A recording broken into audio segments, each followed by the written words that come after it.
Hello, everybody, and welcome back to Best Words. The California recall election has failed. Gavin Newsom not only remains in office, but he actually won by more than he won by his original election in 2018. So this was basically a humiliation for Republicans. What happened?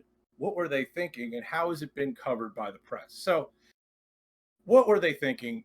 The Republicans were thinking, well, this is an easy chance to make some mischief, right?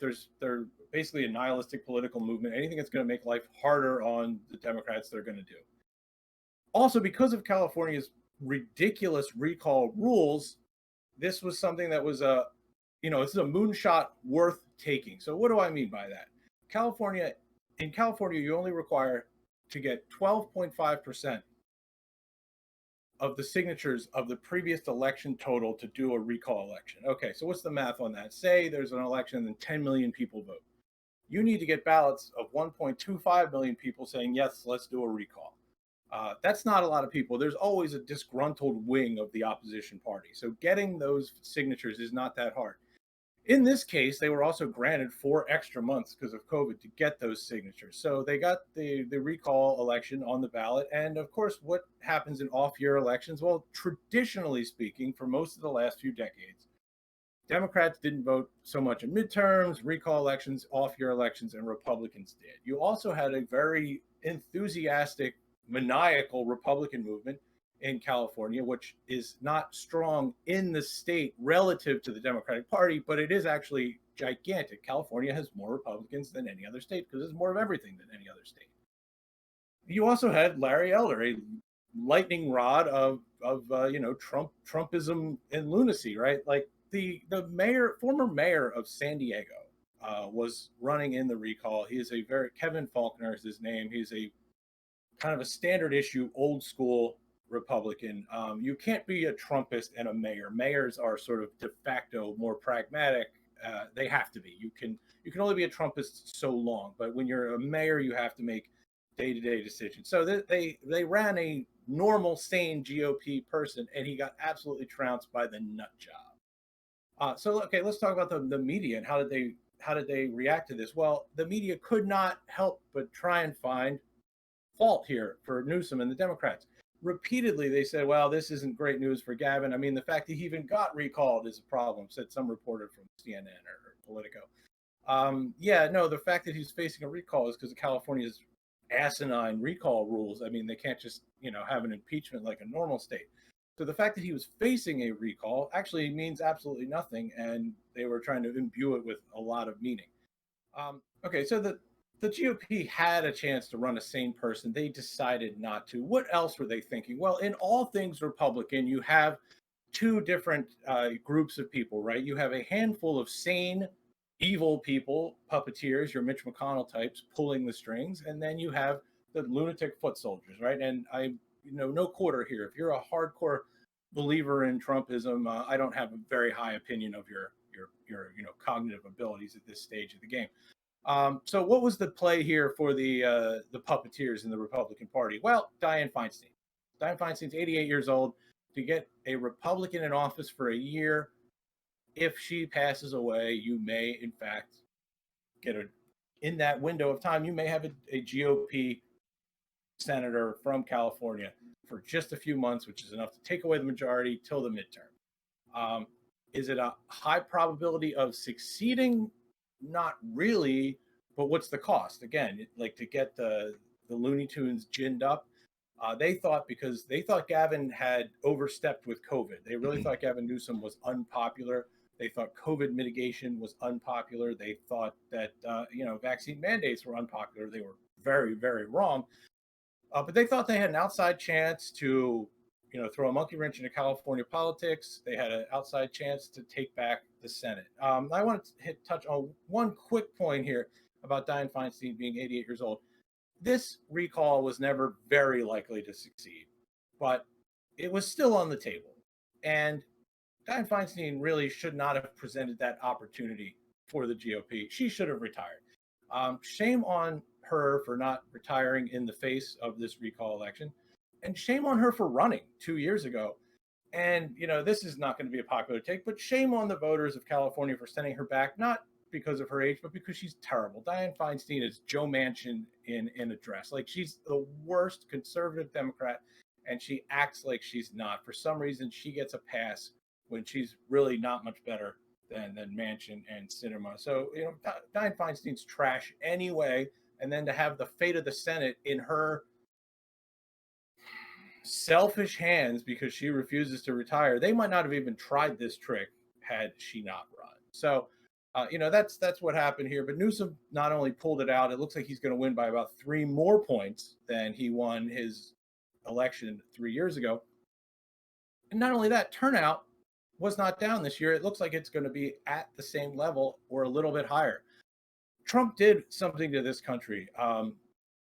In terms of turnout in midterm elections, Democrats vote now. Democrats used to just vote in presidential elections, and it was a real problem. In 2010, we're still paying for low turnout in 2010. We're going to be paying for that really in perpetuity in some respects. But Democrats vote now in midterms. Democrats vote now in special elections, and that is a blessing in disguise. Yeah, you're right about that. I think there's a bunch of things to talk about with this recall. And you're right about Trump. Well, that's a point that I've made and you've made before, that Trump really woke up Dems. I think, they're not, I say they're not because I'm really an independent at heart, but I hope everyone is somewhat. Yeah. He really woke up a lot of people, and people are not going to accept that lunacy again. Like we have a protest coming up for the January 6th insurrectionists in their favor. They're trying to have another protest. There's just a lot of wacky things starting to go on, and yeah, this was really just an attempt to get a wacky Looney Larry Elder elected in California, a state that is so blue. It is a bastion of liberalism. That and maybe New York, the two biggest bastions of liberalism. It was to circumvent the democratic process, actually, and just install this lunatic into one of the most liberal states that we have. Yeah, I mean, that's a weird feature of the recall, is that you could win by losing 49 to 10, Mm-hmm. right? So if 51% of the people vote to recall, then the governor is recalled. But then who gets to be governor? Well, the person who got the most votes on the second question, who should replace them?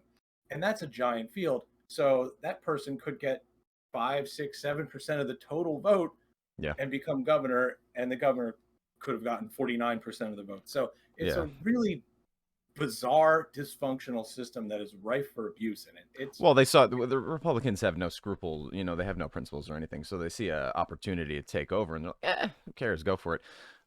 They know that they were banking on the fact that most people probably wouldn't be paying attention. That was why the polls were so close to begin with. They're like 50-50, and everybody's freaking out. And I was like, all right, hold on. As we get closer and the media actually starts covering this, as terrible as they do about it, people are going to start to notice. They're like, oh, okay, wait a second. And I think that for the most part, this was a huge referendum just on COVID.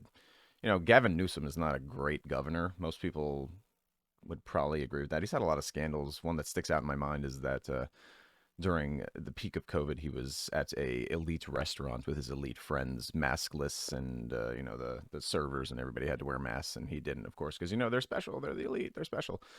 But just because he's terrible doesn't mean that we want somebody absolutely, unbelievably more terrible than him. Who, by the way, being part of the Party of Fiscal Responsibility, spent over $250 million of California money on this stupid fucking recall. Thank you. Yeah, I mean, I wish there was a way to get that money back to force the California GOP to pay for this, but because the mechanism is right there in California's state constitution, I don't think that's feasible.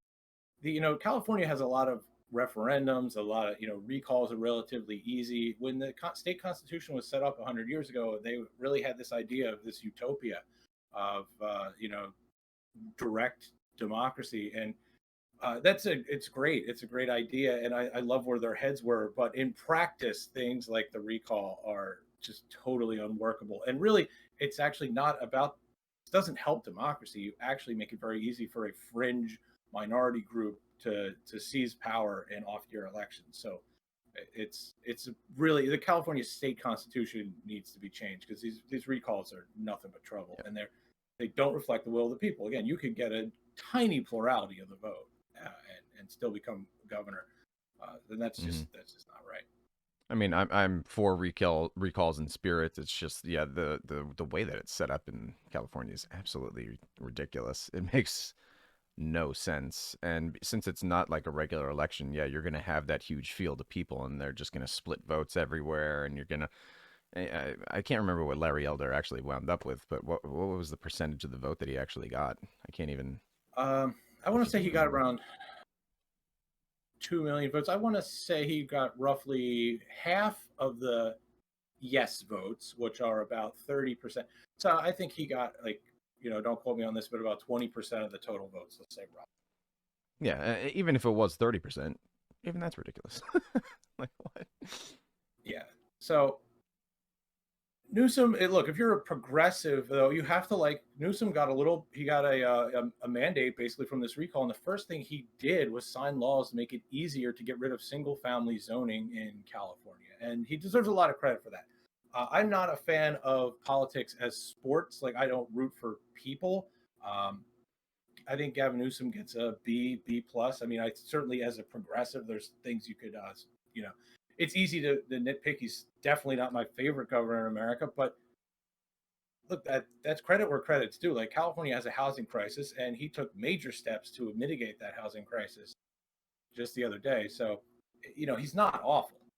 And Larry Elder would have been I have not complete paid disaster. attention as much as I should be about Gavin Newsom. I mean, I've just heard some things, and a lot of it's probably right wing stuff that gets mixed in there, and you don't realize what's true and what's not. So, Yeah, look, eating at the French Laundry, I think it's called in Napa Valley, generally considered one of like the most elite restaurants in America. That was tone deaf and obnoxious, and it was a huge mistake, and he shouldn't have. And look, he's also old money, right? I mean, he's a successful entrepreneur whose family friends, married to the Kimberly Gettys, Guilfoyle. He used to be married to married, Kimberly Guilfoyle. The married to, best is yet to come. who is now, yeah. So his ex wife is Don Jr.'s girlfriend. Um, and he was a successful entrepreneur. All of his businesses were backed by the Getty family. They were personal friends of his parents. So, look, he's comes from old money, which I think it's not his fault. But anyone who comes from old money, I think, is a higher bar to clear. Like, unless you're like Bobby Lehman or FDR or something like that. If you come from old money, I kind of don't really trust you. Um, so there's plenty of problems with Gavin Newsom, but Larry Elder would have been a disaster. And this thing was an absolute embarrassment for the Republican Party, unless you're that imbecile Chris Silizia on CNN. I don't know how this guy has a job. I don't know, like, what's this guy have, like a head injury or something? Like, he just takes the worst possible take on anything that's mildly good for Democrats, and somehow this is good news for Republicans. Like, this is my last point here. There's really no such thing as the liberal media in America. They are absolutely in the tank for Republican narratives.